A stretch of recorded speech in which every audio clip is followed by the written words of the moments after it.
Direction जानना चाहते हैं सर। मन नहीं बना पा रहे हैं कि तेजी करनी है मंदी करनी है। कुछ गिरने लगता है तो ऐसा लगता है कि सारे खराब हैं, बढ़ने लगता है तो ऐसा लगता है बहुत अच्छी चीजें हो रही है, और बड़ा विचित्र सा माहौल है इस वक्त। बताएं सर, आप कैसे देख रहे हैं बाजार को? देखिए, पहली बात तो है सिंह साहब की आपका जो टाइटल है टॉप उल्टा होना चाहिए। मार्केट हमारा मास्टर हो गया, हम क्या बनेंगे मास्टर मार्केट के? जितनी भी मतलब प्रोजेक्शंस थी, सभी की जितनी भी थी कंबाइन ले लें, 3 साल से लगातार वो गलत होती आ रही है कि मार्केट में निफ्टी बढ़ेगा, ग्रोथ होगा, ये होगा, तो वो आई थिंक, तो इसलिए मैंने कहा मार्केट हमारा मास्टर है, हम उनके मास्टर नहीं है शायद आज की तारीख में। बट आई थिंक हम उस स्टेज पे इसमें पहुंचे हुए हैं कि आप ग्लोबल टाइम देख लीजिए, लोकल देख लीजिए, सिचुएशन के अंदर में हिंदुस्तान की मार्केट चीप नहीं है। तो उस हिसाब से देखते हुए इस माहौल में हमने तो अपने कस्टमर्स को, अपने आप को एडवाइस किया है कि अगर बहुत ही श्योर है तो खरीदिए कुछ को, नहीं श्योर है तो कम लीजिए उसके साथ में, और थोड़ा सा कैश हमेशा रखिए अपने पास में। बिकॉज ये आज भी आप देखेंगे ये मिड कैप स्पेस जो है बहुत ही एक्सपेंसिव वैल्यूएशन पे खेल रही है, और उसका एक ही डिफेंस है कि उसमें ना एफएनओ है ना एफआईज है बेचने के लिए, और उसलिए देखते हुए उसमें से रिटर्न लाना इस मल्टीपल्स पे इन्वेस्टर्स को बहुत मुश्किल हो सकता है। बढ़ने को कोई भी चीज बढ़ सकती है, बट इशू यही है कि इन वैल्यूएशन पे 70, 80, 90, 100 की पीस पे मोस्ट मिड कैप स्टॉक आज की तारीख में पहुंच गए हैं। तो देखते हुए आई थिंक थोड़ा संयम बरते, गल्फ वॉर को देखे, रुपए को देखे, इंडियन इकोनॉमी को देखते हुए इस मार्केट में मेजर निवेश की तो सलाह नहीं देंगे। पेसिमिस्ट नहीं है, हम ये भी नहीं कह रहे हैं बेच दीजिए सब कुछ जो आपके पास है, बट ये भी नहीं है कि आज की तारीख में कोई वैल्यू बाय मिल रही है हमको, या सेक्टर मिल रहा है वैल्यू का जिसमें हम निवेश कर सकते हैं। तो कभी कभी कुछ ना करना भी शायद मेरे हिसाब से ठीक ही रहेगा। बिल्कुल। बहुत कभी कभी कोई डिसीजन न लेना भी अपने आप में एक बड़ा डिसीजन है, और इस वक्त डिसीजन है कि थोड़ा शांति से बैठे, आराम से बैठे, देखें बाजार के मूल माहौल को। अब आए सर, थोड़ा रिजल्ट सीजन की बात करते हैं। ओवरऑल रिजल्ट सीजन आपको कैसा लगा है, और बाकी बचे हुए 3 क्वार्टर्स के लिए किस तरह के संकेत आप ले रहे हैं? देखिए, रिजल्ट ठीक रहे, रिजल्ट तो काफी सरप्राइजिंगली ठीक रहे। खासकर आप ऑटो सेगमेंट को देखेंगे, बेहतरीन रिजल्ट रहे। पावर कंपनीज में जो पावर इक्विपमेंट कंपनीज है उनके रिजल्ट काफी बेहतरीन रहे। तो रिजल्ट्स में तो कोई हमको वो नहीं है कि भाई रिजल्ट के अंदर में कोई जो सरप्राइज नेगेटिव आया हो मार्केट के अंदर में, ऐसा कुछ नहीं है, बल्कि सरप्राइज पॉजिटिव ही आया रिजल्ट के अंदर में। तो उसको देखते हुए रिजल्ट तो ठीक है, बट आप देखेंगे वनस्पत इकोनॉमी को देखते हुए, इन्फ्लेशन को देखते हुए, ग्रोथ रेट को देखते हुए, जो मार्केट डेवलपमेंट्स है और मार्केट मल्टीपल देखते हुए, वो जो रिजल्ट अच्छे आए हैं वो स्टॉक मार्केट में ट्रांसलेट नहीं हो पाए हैं। और दूसरी बात है कि आप जितने भी अच्छी कंपनी हैं जिनके रिजल्ट अच्छे आए, आप देखेंगे उनके शेयर मार्च तक काफी बढ़ गए थे, फिर नीचे आए और फिर थोड़ा सा बढ़ने की कोशिश कर रहे हैं। तो इक्विटी रिटर्न को देखते हुए रिजल्ट का इतना कोई फायदा नहीं हुआ है। कॉन्फिडेंस है कि मार्केट में स्ट्रेंथ है, इकोनॉमी में स्ट्रेंथ है, थोड़ा सा इन्फ्लेशन ज्यादा है, और उसको देखते हुए आपके रिजल्ट तो ठीक है, बट उसका इम्पैक्ट वैल्यूएशंस पे नहीं आया है, क्योंकि पहले काफी बढ़े हुए थे वैल्यूएशन, इसलिए आपने देखा नहीं कोई खास चेंज जो हुआ होगा। 2-4 सेगमेंट, 10, 15, 20, 50 कंपनियां जरूर बढ़ी हैं उसके बाद में, बट मार्केट ने उस रिजल्ट को ऑब्जॉर्व कर लिया है। शुक्र मानिए कि नेगेटिव नहीं था, बिकॉज ये मार्केट नेगेटिव न्यूज को इस समय नहीं झेल पाएगी। ये है आपके लिए रिजल्ट सीजन। अब आइए एफआईज की थोड़ी बिकवाली कम होने के संकेत तो आए हैं, लेकिन क्या लगता है टेम्परेरी है, या फिर भरोसा किया जाए कि इस बार एफआईज फिर से लौटने का मूड बना रहे हैं? देखिए, एफआईज का जो भी हम देख रहे हैं, एफआईज का फोकस इस समय है इंडिया की आईपीओ मार्केट पे, बिकॉज वहां पे बेस्ट रिटर्न उनको मिल रहे हैं। तो उनको आज की तारीख में सेकेंडरी मार्केट में आने के लिए कोई इंसेंटिव है नहीं इस बाजार के अंदर में। तो क्योंकि उनको आईपीओ की पाइपलाइन इतनी स्ट्रांग है इंडिया की, और आपने देखा होगा आईपीओ के रिटर्न्स कितने बढ़िया बीच में रुके थे, बट पिछले इस हफ्ते के अंदर में जितने भी आईपीओ आए हैं बहुत बेहतरीन रिटर्न दिए। तो ये तो इजी मनी है आईपीओ उनके लिए, बिकॉज उनको एलोकेशन मिल जाती है, वो बेच के लिक्विडिटी क्रिएट कर लेते हैं, और उनको एक आर्बिट्राज तो मिलता ही है आईपीओ डिस्काउंट का।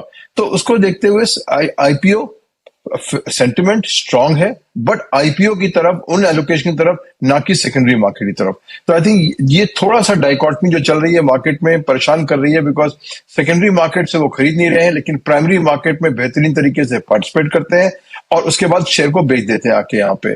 तो सेंटिमेंट स्ट्रांग है, बट इतनी पाइपलाइन हमारी आईपीओ मार्केट की स्ट्रांग है आज की तारीख में, 170 करीब इश्यूज आने बाकी हैं, कि उनको जरूरत नहीं है सेकेंडरी मार्केट आने की। बिल्कुल ठीक बात है। आईपीओ में बढ़िया पैसा बन रहा है। आज भी दो दमदार लिस्टिंग होती है, देखिए कल दो दमदार लिस्टिंग हुई थी, एक के बाद एक लिस्टिंग में मोटा पैसा फंड्स का तो बन रहा है। रिटेल को अलॉटमेंट मिले ना मिले वो एक अलग बात है। आइए इसमें इन्वेस्टमेंट्स कहाँ किया जाए, निवेश के मौके, ये आपसे जानना चाहता हूँ। अगर स्टॉक स्पेसिफिक रहना है, सेक्टर स्पेसिफिक रहना है, तो अजय सर क्या पसंद है आपको? देखिए, हमें ऑटो एंसिलरीज हमें काफी पसंद हमेशा से रहे हैं, और रहे बिकॉज इंडिया स्ट्रांग है, उसमें इंडिया बहुत स्ट्रांग है, हमारे प्लेयर स्ट्रांग है, बैलेंस शीट में कोई डेट नहीं किसी कंपनी का, और ग्लोबल सप्लायर की तरीके से इंडिया उभर रही है उसके अंदर में। उसमें हमारा कंपटीशन किसी से भी नहीं आ रहा, इंडिया बेस्ट है उसके अंदर में। तो ऑटो एंसिलरी के अंदर में आई थिंक इंडिया की जो स्ट्रांगेस्ट आज इंडस्ट्री है वो कही जाएगी। उसके अलावा आपने देखा ये काफी रिकवरी आ गई, अगेन वैल्यूएशन इशू है, बट इंडिया का जो सीडीएमओ सेक्टर है, फार्मा सेक्टर है, बहुत स्ट्रांग है। चाइना से नंबर 2 है, लेकिन बहुत स्ट्रांग है ग्लोबली हम, और हमारे इकोसिस्टम उसको बहुत ज्यादा सपोर्ट करता है। ये सेगमेंट बहुत स्ट्रांग है। तीसरा है जो पावर इक्विपमेंट सेक्टर है, उसकी डिमांड बहुत बेहतरीन चल रही है, लगातार चलती चली जाएगी। आई थिंक वो सेक्टर बिल्कुल ही मतलब बिल्कुल ठीक है। आप पार्टिसिपेट करेंगे एआई में, तो पावर इक्विपमेंट से अच्छा सेक्टर कोई होगा नहीं एआई पार्टिसिपेट करने के लिए। चौथी बात है कमोडिटीज, मोनोपलीज है, डुओपलीज है, उसमें आप निवेश, जो भी करेक्शन हो निवेश करते रहिए, अच्छा डिविडेंड आएगा आपके पास में, अच्छा रिटर्न आएगी आपके पास में, क्योंकि ये ग्लोबल कमोडिटीज हैं, ये डॉलर से लिंक्ड है। और रुपया डॉलर का तो आपने देख ही लिया है कि क्या लिंकेज हो गया है इंडिया के अंदर में, कि 50 बिलियन आने के बावजूद भी रुपया हिला नहीं है, ऊपर नहीं गया है। उसका उसका कहने का तात्पर्य यह है कि बोरोड मनी से प्रॉस्पेरिटी नहीं आ सकती है कंट्री के अंदर में। ट्राई कर लिया, अच्छा किया कि 50 बिलियन ले आए, लेकिन उसमें से कितना लोन है, कितना जेन्युइन है, बाद में पता लगेगा। लेकिन रुपए में नहीं हिलने का फर्क है कि रुपए का वीकनेस बरकरार है। तो उस हिसाब से देखते हुए कमोडिटी कंपनीज काफी स्ट्रांग है इस कंट्री के अंदर में, अच्छी कंपनियां, बड़ी कंपनियां वो है। चौथा है सेगमेंट मत जाइए, स्कीम ऑफ अरेंजमेंट हो रही है, डीमर्जर्स हो रहे हैं इकोनॉमी के अंदर में सिंघवी साहब, उसमें अगर आप निवेश करते हैं तो आपने देखा होगा पिछले 1 डेढ़ साल से 2 साल से जो भी डीमर्जर स्कीम्स आई हैं, सब में इन्वेस्टर्स ने अच्छा पैसा कमाया, क्योंकि प्राइस डिस्कवरी हो गई है, 2 कंपनियां अलग हो गई हैं या 5 कंपनियां अलग हो गई, जैसे वेदांता में देखेंगे आप, आपको बहुत बेहतरीन रिटर्न मिली है। पांचवा है सेगमेंट मत देखिए, इन्वेस्टर कौन है, प्रमोटर कौन है वो देखिए। जहां जहां बिग पी फंड ने कंट्रोलिंग स्टेक लिया है, एक बड़ी फार्मा में अभी लिया था उन्होंने एक फंड ने स्टेक, आपने देखा स्पेक्टेकुलर रिटर्न आई है उसके बाद में। तो आई थिंक थीम को मत चेस करिए, जो प्रमोटर पीछे है उसको चेस करिए, बिकॉज एक बिल्कुल ही दबी हुई कंपनी, आपको याद होगा सीजी पावर जितना फ्रॉड हुआ, ये हुआ वो हुआ, उसको भी एक अच्छे प्रमोटर ने ले लिया, तो शेयर प्राइस देखा होगा आपने 40 से 700 रुपया हो गया उसका शेयर प्राइस। उसे देखते हुए आप उन जाइए जहां पे पी फंड आ रहे हैं, अच्छे प्रमोटर खरीद रहे हैं, उसको चेस करिए। रिटर्न अपने आप बनेगी, रिटर्न थीम पे नहीं बनती है, रिटर्न बनती है कौन उनको चलाता है, और उस पे आप अगर आप अच्छे पी फंड को साथ में इन्वेस्ट करेंगे, जो जो वो लेते हैं आप लीजिए, तो आई थिंक ज्यादा चांसेस है आपके सक्सेस होने के, ना कि किसी इंडस्ट्री या कंपनी को चेस करने से। भारतीय बाजारों के जो अभी हालात देखने को मिल रहे हैं, उनको देख के ऐसा नहीं लग रहा है कि कोई बड़ी गिरावट इंडियन मार्केट का वेट कर रही है। बस चीज़ ये होनी चाहिए कि नेगेटिव न्यूज़ इंडियन मार्केट की तरफ से दिखाई नहीं दे, तो इंडियन मार्केट में कोई ऐसी बड़ी गिरावट के आसार तो है नहीं। बस बाजार लोगों को डरा रहा है। सभी फर्म मैनेजर का तो यही मानना है कि इंडियन मार्केट में कहीं से भी वीकनेस देखने को नहीं मिल रही है, और ये सच्चाई है। तो 1 से 2 दिन में इंडियन मार्केट में बड़ी रैली की संभावनाएं दिखाई दे सकती है। जैसा कि आपको पता है कि भारतीय बाजार ऊपरी स्तरों से लगातार गिरावट दिखाते हुए नज़र आ रहे हैं, तो आने वाले दिनों में भी चीज़ें कुछ कहीं ना कहीं अच्छी और पॉजिटिव खबर भारतीय बाजारों के लिए आती हुई नज़र आ सकती है। आज का दिन थोड़ा बहुत नेगेटिव भारतीय बाजारों के लिए देखने को मिला, लेकिन अच्छी बात यह है कि एफआईएस की आज भी अच्छी खासी खरीदारी देखने को मिली है। आगे भी यदि ऐसी खरीदारी इंडियन मार्केट की तरफ से रहती है, चीज़ें बदलती हुई नज़र आएगी और इंडियन मार्केट की तरफ से बड़ी रैली के जो लक्षण हैं वो भी दिखाई देंगे। आज भी देखोगे तो करीब 407 करोड़ की खरीदारी देखने को मिली है। कल भी करीब अच्छी खासी खरीदारी थी, उससे पहले भी अच्छी खासी खरीदारी थी। तो चीज़ें काफ़ी बेहतर धीरे धीरे होती हुई नज़र आ रही हैं। शुक्रवार के दिन ज़रूर 2500 करोड़ की बिकवाली देखने को मिली थी, लेकिन सोमवार मंगलवार यहाँ पे देखें तो अच्छी खासी खरीदारी भी इंडियन मार्केट की तरफ से आती हुई नज़र आई थी। और यदि खरीदारी लगातार देखने को मिलती है तो बड़ी रैली की संभावना इंडियन मार्केट फिर दिखाता हुआ नज़र आ सकता है। और ये जो रैली आएगी वो छोटी मोटी रैली नहीं होगी, ये बहुत बड़ी रैली होती हुई नज़र आएगी, जहाँ से इंडियन मार्केट की तरफ से टारगेट भी बड़े होंगे बाजार के लिए। 29,200 और 31,000 ये जो टारगेट हैं वो जल्द ही अचीव होते हुए नज़र आएंगे।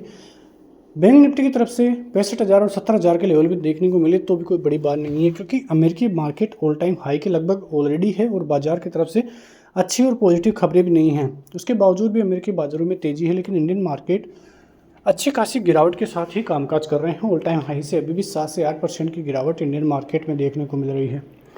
बाजार यदि चलने लगा तो ये केवल 1 से 2 महीने में ही अचीव हो जाएगा। और ये आपको पता है कि इंडियन मार्केट की क्या स्ट्रेंथ है। क्वार्टरली नतीजे काफ़ी बेहतर होने के बाद में ऐसी स्थिति इंडियन मार्केट दिखाता हुआ नजर आया। फिलहाल बाजार 24,050 के ऊपर है। 23,950 का लेवल आए तो वहाँ से अच्छी खासी बाइंग फिर से दिखाई दे सकती है। ऊपर की तरफ 24,250 पार होते ही आपको 500 तक के टारगेट दिखाई दे सकते हैं। बैंक निफ्टी की बात करें तो 57,000 के ऊपर फिलहाल देखने को मिल रहा है। 56,600 800 के लेवल से यदि देखने को मिले तो बड़ी रिकवरी इंडियन मार्केट की तरफ से 58,000 58,500 तक की दिखाई दे सकती हैं। तो कल का दिन इंडियन मार्केट के लिए काफ़ी अहम रहेगा, क्योंकि यहाँ से इंडियन मार्केट का डायरेक्शन दिखाई देगा कि किस डायरेक्शन में बाजार जाता हुआ नजर आएगा। फिलहाल मिलते हैं नेक्स्ट वीडियो में, तब तक के लिए जय हिंद।